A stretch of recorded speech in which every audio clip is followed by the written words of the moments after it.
Hey guys, Tbull here. Today we're checking out a game in the Ostergotland. The Oyster we called. We got Stig on the screen there, all in on the anti-air build, of course. You can go with Swirsky as well. You can get a good anti-air build on that one. He was the commander I unlocked on my free-to-play account. You've seen me streaming on my Xbox. And this is one of the first lines that I'm planning on taking up to at least tier 7. We'll see when the tier 8 comes out. But here, interesting game. Check it out. We got 2 battleships on red. We got one on red and 2 on blue.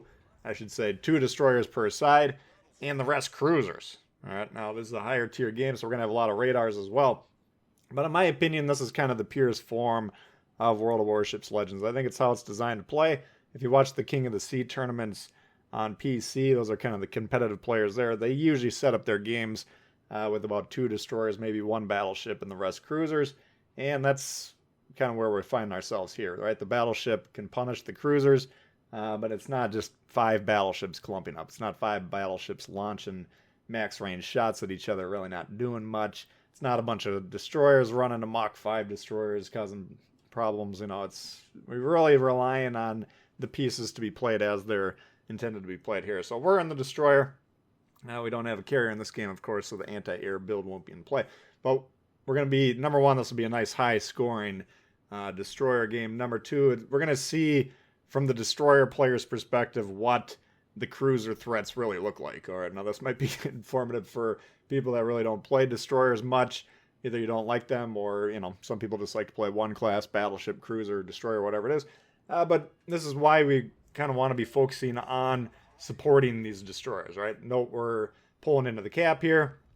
Trying to spot early. Plymouth, oh my god, that thing can kill us in about 5 seconds if it gets close enough and it gets a line of sight on us. We got to be very careful. Love to spot them. Some guys in our team shooting at them.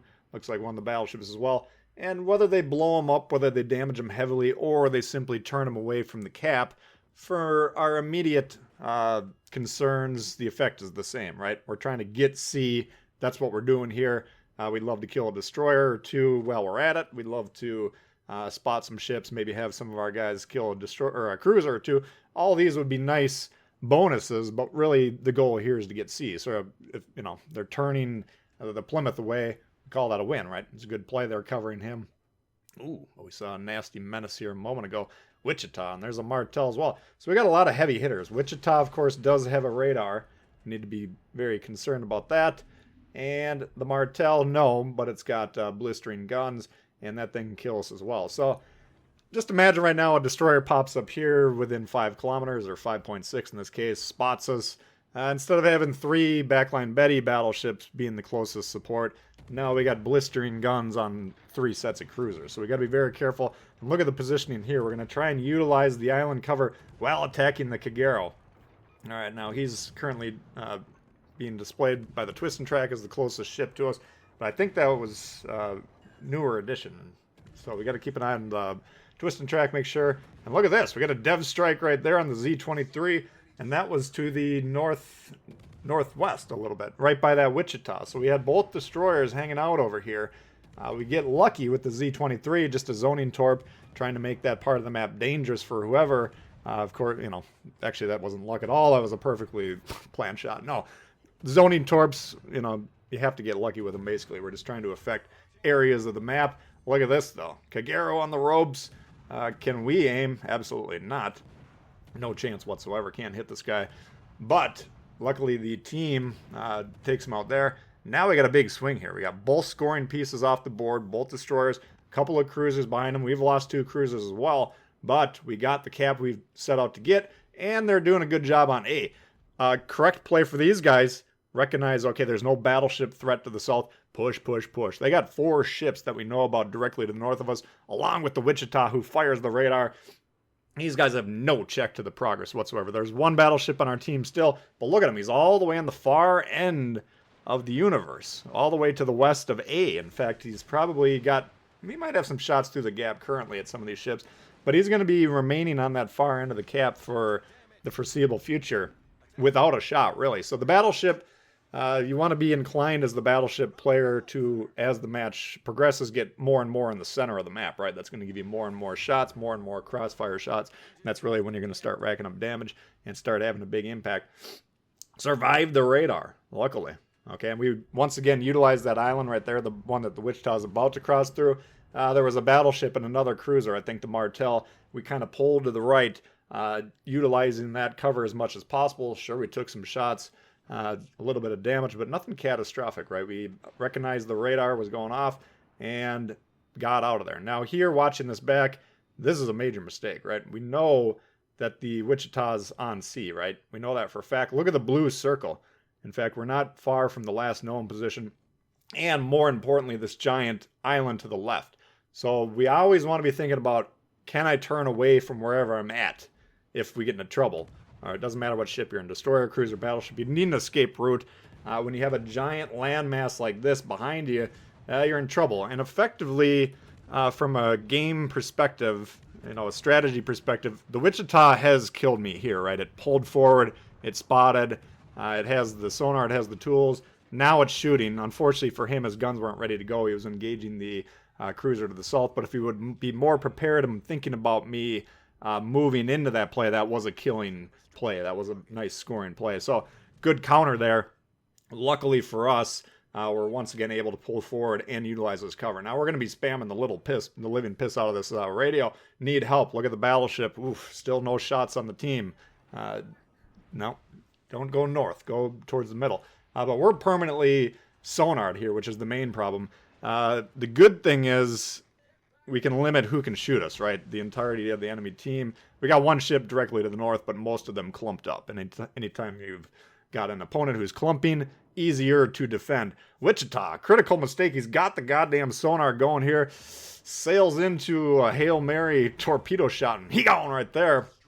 That saves us. That saves us big time. He was a little too focused on whatever else is going around him. He did have his counter there. Now the game, it's not over yet for him. That would have been a nice play if he gets the first destroyer off the board, maybe gets that other one who's coming to support. That could have been a potential turning moment. You can see the scoring in the background still frozen. We should have an advantage because we did get caps early. But without doing the math, the situation shouldn't be completely lost for them. But that was a big play. Getting that radar off the board. I believe that's the Martel. So that should be the last radar that the red team has. That greatly diminishes the threats to the destroyers. As long as the destroyers aren't completely reckless, they can stop firing, they can sail off and win on score, situation permitting, right? So getting rid of the radars, huge, and good job by the team doing that. But you've seen the threats, right? You've seen, okay, what does it look like? The cruisers recognize there's no threat to us, there's no check on our forward progress. Let's rush the destroyer, let's hit him with the radar, let's get him permanently sonared. We use permanently loosely. It's 1 to 2 minutes, however long the sonar lasts. But it's a long time for a destroyer to be kind of stuck being spotted right now.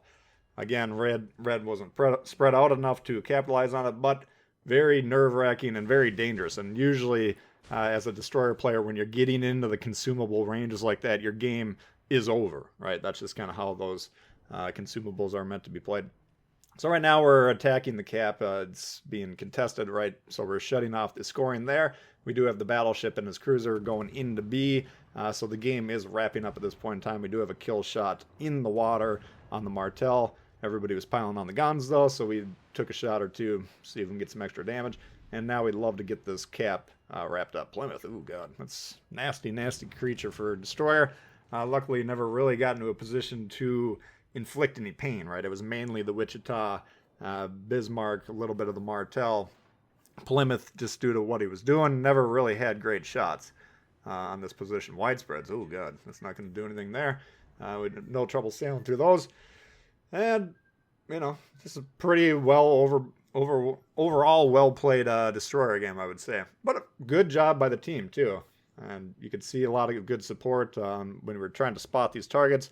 They weren't just being ignored. People were shooting these cruisers. The strongest play from Red's perspective, I thought, was rushing the cap, but just due to the situation, he wasn't able to convert that into a scoring situation. So all 4 caps now under blue control, and we're just kind of wrapping it up here. Trying to get some more damage. Ostergotland, why do I like this one so much? Well, it's got the AA, right? And you guys know at the point when I life where I'm at right now, I'd like to limit the carrier's impact on me as much as possible. They seem to be really focused on sinking me lately, so I'm going to try and counter them.